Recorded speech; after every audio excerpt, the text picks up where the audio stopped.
Okay, I tried recording this a few minutes ago and I talked for about 30 minutes and then the program refused to save it and let me edit it and cut it down because apparently you can only record for 30 minutes at a time and I didn't want this to be a 30-minute video anyway, so we're going to break it up into 3, maybe 4 parts, I guess. So one of the parts was I had watched a video about guys talking about specifically surf guitars and trying to identify surf guitars. That didn't even make it into the previous version of this. So that will be episode 2 or 3. There was a discussion about mid-range price guitars that I might still be able to touch on in this one, but we'll probably have to save most of that for episode 2 because, like I said, when I tried to tackle it in this one, I ran out of space and time. So all the brilliant stuff I said at the beginning before my essay here that I'll be basically reading, I is now lost to the universe, but I can remember basically the first part of this. Instead of speaking specifically about just surf guitars or doing a head-to-head, competition of why this one's better than this one, this video is more of a lecture to beginning players, gigging advice and strategies for not necessarily buying the instrument, based on looking it over and scrutinizing it and all that, but knowing about how much money you're going to have to spend to realistically be able to perform, live. There's a real big difference. I'm going to touch on this more later, but between playing in your bedroom by yourself, learning, or just entertaining yourself, and even internet recording. You may or may not need a better instrument for internet recording, but these instruments, unless you buy really good ones right off the bat, will not be gig worthy. If you're playing out more often, it's a lot more strenuous, and we'll get into that. Again, I wish I remembered everything that I said right now that was brilliant, but instead we're skipping ahead. I did, when I first saw the one video, they were trying to kind of put surf guitars into a specific category based on characteristics of the guitar. Does it have this? Does it have this? Does it have this? So again, we'll touch on that in the next video or video number 3. And in the other video, I thought they were talking about mid-range guitars in the sense of how you find less maybe single coil guitars being popular and more humbucking guitars being popular, and Stratocasters having humbuckers in them now, and Telecasters even having humbuckers in them now, and like the Vibe 72 Telecasters have 2 humbuckers. It doesn't even have either single coil, even though it has a cutaway. So how much is that really going to sound like a Telecaster? The video is not about that at all. It was only about price range. It was so like I said, that's a very valid discussion. It goes much more with what I'm actually talking about here, but again, that will be more in the next video, which I tried to cram into the end of this one, and it just wouldn't fit. So at least, we'll try and keep this under about 15 minutes, and hopefully it won't be too boring with me just talking and not playing any guitars, not really comparing any guitars. But so to read, parents want to believe that their progeny can hit the road and become big stars, with less than $500 worth of gear, but it's pretty unlikely or not true altogether. When I was in bands, we used to kind of argue if it was more expensive to be a drummer or a guitarist, because they had to, but I have to buy, and I see, I even knew then. I worked briefly for a music store that the drumming, the upfront cost was higher. A lot of parents would come in during, the monthly drum sale or whatever. And as soon as they found out, oh, when you need this hardware, you need these cymbals, you need these you were looking at an upfront cost of closer to $1,000 back then, whereas the guitar it was like 300 or less. So they'd be like, oh, okay, never mind, he's going to play the guitar, and they would head straight over to the other section, and I would lose the sale. But I think the overall maintenance and expense of that might be higher for the guitar in the long run. The hardware of the drums might get punished.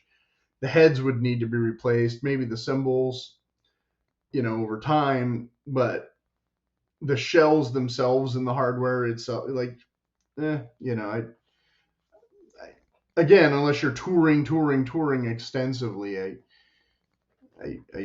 think, once you get over that initial hurdle with the drums, the rest is not as necessarily as bad, because you don't have any electronic issues.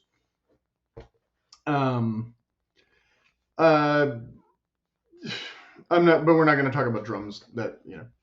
With a guitar, many players will try to make it through an entire gig with just the one.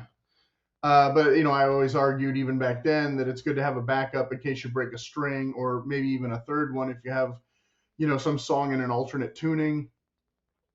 Obviously, 2 or 3 guitars take up more, room in a car, and so you might have the space. If you're playing a shorter set, like only 15 or 30 minutes, then perhaps skip that odd song entirely. I would say if you must play a show with only one guitar, then put that odd song either at the beginning of the set, so the audience won't mind sitting through more tuning, as much if you stop the whole show twice in mid set, or maybe leave it till the end. If it's a popular number, the chances are, if they waited that long to hear that song, they won't mind if Larry or Joe talks for a minute while you get your act together, before the big finale. Still, a beginning player must get used to the idea that they will need at least 2 guitars that can handle a lot of gigging and an amplifier that can be heard over the drums. So, if you're playing fair-sized bars or other small venues, or if you're, even backyard barbecues, maybe you're looking at about $2,000, not just 500, if we're being, realistic. Strings and cables won't add too much to your initial cost, but they will need to be replaced incrementally. And you should also invest in, several packs of strings when you buy that first decent strap and larger amplifier, apart from the ones that come in a Squier starter pack. I had talked about this in the previous video about how I didn't even buy the Squier starter pack because I bought the bass pack instead, so I already had a bass amp, but it didn't have distortion or reverb or anything. And a lot of the amplifiers now, even Fender is trying to copy other people's sound designs, just as they've added humbuckers to the Stratocasters, which purists will argue don't count. And again, that'll be we'll talk about that more in video number probably 3 of this series. I think some of the comments under those other videos will be more model specific, so hopefully not too redundant. But the same argument will come up again later if it's more worth it to upgrade a Squier model or to try to find a used discounted player or performer or even professional model. These are all Fender terms since we're talking surf guitars, but of course similar strata levels exist among most of the other brands and their respective models. So if some other genre shredders just happen to land here out of curiosity but have no real interest in single coil guitars, maybe they heard that Malmsteen or Van Halen played Fenders a bit, maybe they're curious but they're not really that interested. But the player, again, not to get too much into what we're talking about in the next video, like the player versus the Squier argument, you can go back and forth. Is it more worth it to upgrade your Squier, or is it more worth it to find a player and hope it's, decent, that kind of thing. And then cheap guitars are a blessing and a curse. I was gonna read some Yelp music store reviews without naming the names of the music stores. Like one guy had, but I didn't save them all here. One guy though had complained, he had bought like a cheap guitar off eBay or something for $100 and then taken it to the music store, and thinks he just needs some new strings and maybe an adjustment or a tweak or something here and there. And then they're calling him on the phone and saying, hey, this fretboard needs to be leveled. Hey, it needs this. Hey, it needs that. And he thinks they're just ripping him off as this, cheap guitar turns into a money pit and starts costing him $300 or $400. But realistically, again, I'm going to argue that your guitar is going to be $600 or $800 no matter what route you choose if you're trying, and you're probably going to want two of them. So again, $400 for an amp and some other incidentals, two guitars. Again, we're back to $2,000. There's just no getting around it. I was watching a video just the other day about a guy who he bought a $100 Bullet or Affinity Strat or something used it for a Justin Bieber song that went on the record, but he didn't play it as is. He ran it through his massive effects suite on his computer that costs more than my guitar, and his and then he even says in the video, well, they have Justin Bieber has great engineers, so they can do their thing with what I send them. Even then, so what I send him is pretty good, and then they make it even better, And then on top of that, this guy he's not touring with Justin Bieber, I'm sure Bieber takes somebody else on the road who plays through his gear, or even sings over a pre-recorded track and has background dancers. I have no idea.